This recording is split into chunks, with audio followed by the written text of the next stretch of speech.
Assalamu alaikum wa rahmatullahi ta'ala wa barakatuh. Ravi de retrouver encore une fois les élèves de la troisième année du parcours international collégial. Et on va étudier ensemble la séquence numéro 3 de l'immunologie qui va s'intéresser à l'immunité spécifique à médiation immorale. C'est une vidéo très intéressante qui va vous permettre de comprendre l'immunité spécifique, mais il est indispensable d'aller voir les séquences numéro 1 et 2 pour vous faciliter la compréhension. أنصح فقط كل تلميذ على أن يشاهد هذا الفيديو بوتيرته الخاصة، بمعنى أن يقوم بإيقاف الفيديو في كل لحظة يراها مناسبة من أجل أن يأخذ الوقت الكافي لاستيعاب الشرح أو لإعادة الاستماع له. Je vais commencer par un petit rappel sur ce qu'on a vu la dernière fois. Donc, notre environnement contient des éléments étrangers qu'on appelle les antigènes, qui peuvent être soit des micro-organismes pathogènes, des toxines ou des cellules étrangères. Notre système immunitaire, il empêche ces antigènes d'entrer dans le milieu intérieur par les barrières naturelles qu'on a vues, les barrières naturelles mécaniques et chimiques. Mais parfois l'antigène arrive à entrer dans le milieu intérieur et notre système immunitaire réagit en réalisant une réaction qu'on appelle la réaction inflammatoire qui se caractérise par la rougeur, le gonflement, une augmentation locale de température et la douleur. Et cette réaction inflammatoire, c'est elle qui favorise la phagocytose réalisée par un type de globule blanc qu'on appelle le phagocyte en 4 étapes: l'adhérence, l'ingestion, la digestion, l'expulsion des déchets. Donc cette réaction, c'est ce qu'on appelle l'immunité naturelle non spécifique qui se caractérise par la rapidité. Donc je fais un petit rappel d'une façon rapide parce qu'on a déjà vu ces informations. Si vous voulez les revoir en détail, vous n'avez qu'à revoir la vidéo de la séquence 2. Maintenant, on va voir l'immunité spécifique acquise à mémoire. Donc, on va voir dans cette vidéo ce qu'on veut dire avec l'immunité spécifique acquise et qui se caractérise par une mémoire, et on va voir son utilité après. Donc, je vais commencer cette vidéo par une étude d'expérience. Comme vous le voyez, il y a plusieurs expériences qui ont été menées sur des souris. On a la souris A, la souris B et la souris C. Donc, je vais vous expliquer, on va prendre cas par cas. Donc, on va voir pourquoi la souris A meurt à la fin de l'expérience, la première expérience, pourquoi la souris B reste vivante, pourquoi la souris C est morte à la fin de l'expérience 3. On va commencer par la souris A. Donc, on va lui injecter une toxine tétanique. La toxine tétanique, on sait ce que c'est. C'est une toxine sécrétée par les bactéries de bacilles tétaniques qu'on a déjà vu dans la séquence 1 des micro-organismes. Donc, on va voir quand cette toxine tétanique entre dans le milieu intérieur de la souris, le système immunitaire de la souris, il va réaliser une réponse immunitaire qu'on va étudier. Pour mieux comprendre, j'ai schématisé ici la souris A, et ces 3 cellules représentent les cellules des différents organes de la souris A. Et l'espace entre les cellules représente le milieu intérieur, donc le sang et la lymphe. Il faut savoir que la souris A, à laquelle on va injecter la toxine tétanique, elle est non immunisée contre le tétanos. Ça veut dire que cette souris A n'a jamais eu de contact avec la toxine tétanique. On va faire maintenant une injection de la toxine tétanique à la souris A. Les molécules de la toxine tétanique sont schématisées ici par de petits triangles bleus. Donc, quand on va faire l'injection, les molécules de la toxine tétanique vont passer dans le milieu intérieur de la souris et ils vont se propager donc dans tout le corps de la souris A par voie sanguine et lymphatique. Dans le sang, donc, il y a un type de globules blancs qu'on appelle les lymphocytes B. Ces lymphocytes B vont reconnaître les molécules de la toxine tétanique. Ils vont commencer à se diviser, donc ces lymphocytes B vont se diviser. Une partie des cellules issues de cette division vont former ce qu'on appelle les lymphocytes B mémoire. On va voir leur rôle après. Et une partie de ces lymphocytes B vont se transformer en un autre type de cellules qu'on appelle les plasmocytes, qui ont la capacité de produire des anticorps. Donc ces anticorps sont produits suite à la reconnaissance des molécules de la toxine tétanique par les lymphocytes B. Ces anticorps produits sont capables d'aller se fixer à l'antigène qui est les molécules de la toxine tétanique. Mais vous voyez que vous pouvez remarquer que la quantité des anticorps produites est insuffisante pour se lier à toutes les molécules de la toxine tétanique. Et par conséquent, la souris A va mourir parce qu'il n'a pas eu le temps pour produire suffisamment d'anticorps dirigés contre la toxine du tétanos, ce qui explique la mort de la souris A par tétanos.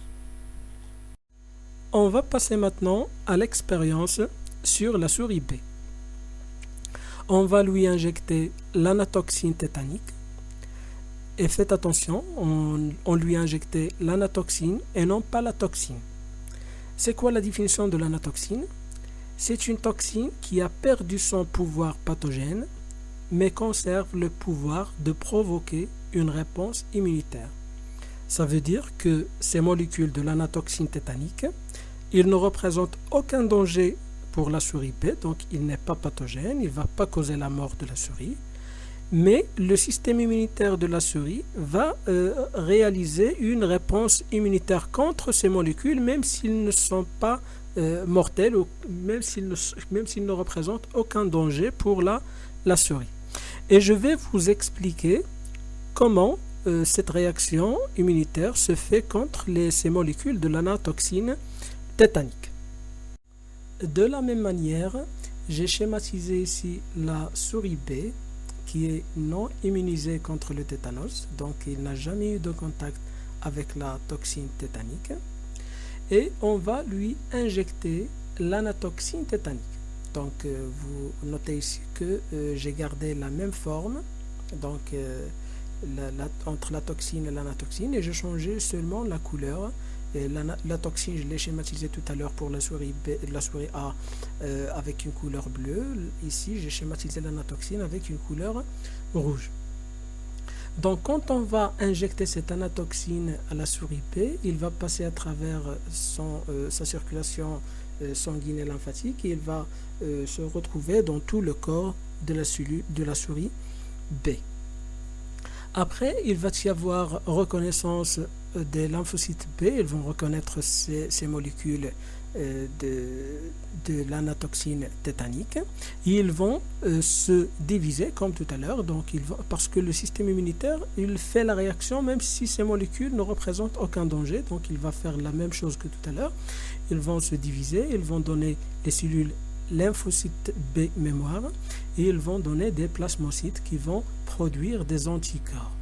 Et puisque ces molécules de l'anatoxine ne représentent aucun danger pour la cellule B, donc la souris elle a suffisamment de temps pour faire cette réaction immunitaire et il va produire les anticorps.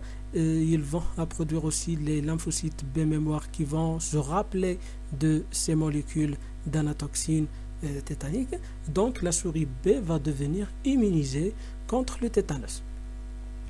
Donc la souris B est devenue immunisée contre le tétanos car l'injection de l'anatoxine non pathogène lui a donné suffisamment de temps pour produire les anticorps dirigés contre la toxine du tétanos et aussi produire des lymphocytes B mémoire contre la toxine tétanique. Donc on comprend maintenant ce que le système immunitaire de la souris B a fait pendant ces 10 jours après l'injection de l'anatoxine tétanique.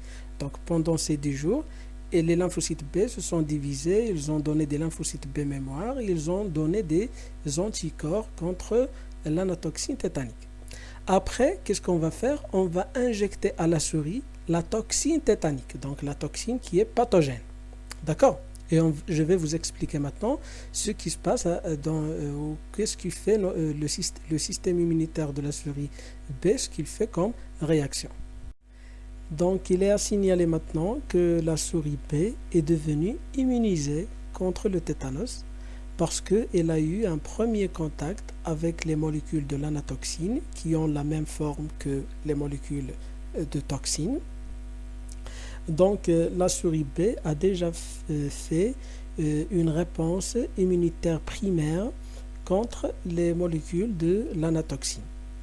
Et quand on va lui injecter les molécules de la toxine tétanique, il va y avoir une réponse immunitaire secondaire qui va être très rapide dans ce cas parce qu'il va faire appeler les lymphocytes B mémoire qui ont reconnu l'anatoxine précédemment et ils vont participer à la production d'un nombre très élevé de plasmocytes qui vont produire une quantité très grande des anticorps qui vont aller se fixer sur toutes les molécules de la toxine tétanique. Ils vont les neutraliser et il ne représentera aucun problème, aucun danger pour la souris B. Donc, on peut lire la souris B, déjà immunisée contre le tétanos suite à sa réponse immunitaire primaire contre l'anatoxine tétanique.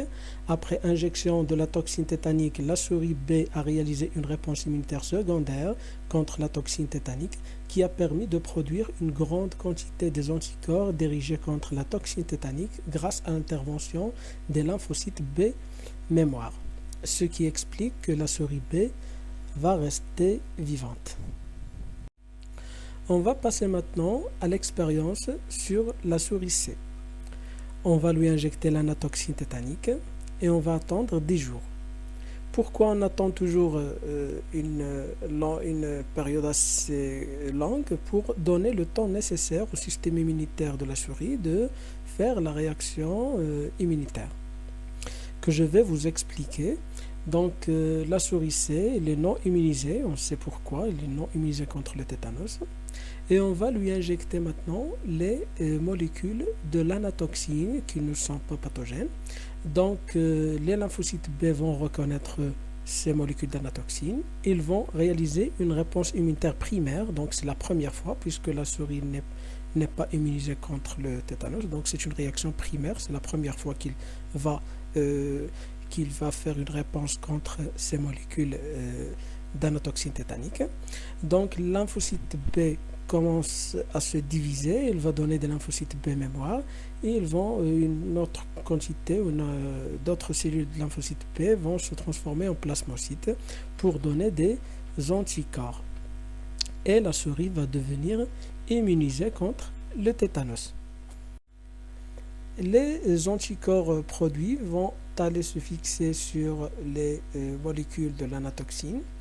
Et donc la souris C, elle a maintenant les lymphocytes B mémoire, donc elle est immunisée contre le tétanos.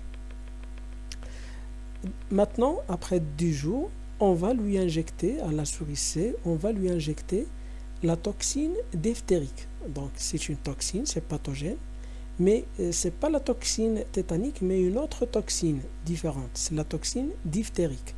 Donc je vais vous expliquer ce qui va se passer dans le corps de la souris C après l'injection de cette toxine diphtérique. Il est à signaler que la souris C est devenue maintenant immunisée contre le tétanos, car son système immunitaire a déjà réalisé une réponse immunitaire primaire contre les molécules de la toxine tétanique, qui lui a permis de produire des anticorps dirigés contre les molécules de la toxine tétanique et aussi de produire des lymphocytes B mémoire. On va maintenant injecter à la souris C une autre toxine, c'est la toxine diphtérique, que j'ai schématisée ici avec des carrés jaunes. Donc les lymphocytes B vont reconnaître ces molécules de la toxine diphtérique et ils vont réaliser une réponse immunitaire primaire qui va nécessiter une longue période, donc qui va être lente, pour produire des lymphocytes B mémoire et des lymphocytes B qui vont se transformer en plasmocytes qui vont produire une quantité ou une petite quantité d'anticorps qui vont être capables d'aller se fixer sur des molécules de toxine diphtérique, mais d'autres molécules vont être libres parce que la quantité d'anticorps produite est insuffisante. Et les anticorps, comme vous le voyez, qui ont été produites contre la toxine tétanique, ils ne sont pas capables de se fixer aux molécules de la toxine diphtérique. Donc on dit que l'action des anticorps est spécifique, donc ils ne peuvent se fixer qu'à l'antigène qui a causé leur production. Donc on peut lire: la souris C est immunisée contre le tétanos et non pas contre la diphtérie. Donc le système immunitaire de la souris a réalisé une réponse immunitaire primaire lente contre la toxine diphtérique pour produire une quantité insuffisante d'anticorps dirigés contre la toxine diphtérique, ce qui explique la mort de la souris C. Je vais vous parler maintenant du transport d'anticorps ou ce qu'on appelle la sérothérapie. On va prendre une souris A à laquelle on va injecter l'anatoxine tétanique. On sait maintenant ce que le système immunitaire de la souris A va faire comme réaction immunitaire. Mais on va quand même saisir l'occasion pour faire un petit rappel rapide. Donc la souris A qui est non immunisée contre le tétanos, on va lui injecter l'anatoxine qui est non pathogène. Donc les lymphocytes P vont le reconnaître, se diviser, donner des lymphocytes P mémoire et vont donner des plasmocytes et des anticorps dirigés contre les molécules de l'anatoxine tétanique et vont se fixer sur ces molécules, et donc la souris A va devenir immunisée contre le tétanos. Donc comme on l'a vu, donc après 15 jours, la souris A devient immunisée contre le tétanos. Maintenant, on va faire un prélèvement du sérum de la souris A. Il faut faire attention maintenant, il faut bien se concentrer pour savoir ce qu'on appelle le sérum. Donc je vais vous l'expliquer. Donc la souris A qui est devenue immunisée contre le tétanos, donc elle a le pouvoir de produire des anticorps contre le tétanos et elle a des lymphocytes B mémoire. Donc on va lui prélever du sang. Donc on va lui faire un prélèvement du sang. Ce sang, on va le coaguler, puis on va le filtrer pour éliminer les cellules, toutes les cellules qui se trouvent dans le sang, les globules rouges, les globules blancs, les plaquettes, pour obtenir un liquide qu'on appelle le sérum. Donc le sérum de la souris A qui ne contient que des anticorps dirigés contre la toxine tétanique. D'accord ? Donc vous avez ici la définition du sérum. Donc c'est le liquide sanguin débarrassé de ces cellules, les globules rouges, les globules blancs et plaquettes, et des protéines de la coagulation, et qui peut contenir des anticorps. Donc il va contenir des anticorps seulement si on prend le sérum d'un animal immunisé contre un antigène donné. On va faire maintenant une expérience. On va injecter à la souris B le sérum qu'on a prélevé de la souris A et en même temps une autre injection par une toxine tétanique. On va prendre la souris B non immunisée contre le tétanos. et on va lui injecter un antigène qui est la toxine tétanique, et en même temps on va lui injecter le sérum de la souris A qui contient des anticorps dirigés contre la toxine tétanique. Et donc le résultat, c'est que les anticorps contenus dans le sérum de la souris A vont aller se fixer sur l'antigène qui est la toxine tétanique et vont le neutraliser.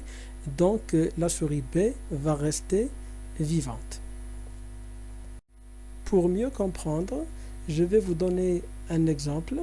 Si on prend une souris non immunisée contre la diphtérie et qu'on lui injecte la toxine diphtérique et en même temps un sérum qui contient des anticorps dirigés contre la toxine tétanique, donc ce qui va se passer, c'est que les anticorps dirigés contre la toxine tétanique vont être incapables d'aller se fixer sur les toxines de la diphtérie et par conséquent la souris va mourir de diphtérie car l'action des anticorps, je vous le rappelle encore une fois, ils ont une action spécifique et ce qui explique qu'on est en train d'étudier maintenant l'immunité spécifique à médiation hummorale.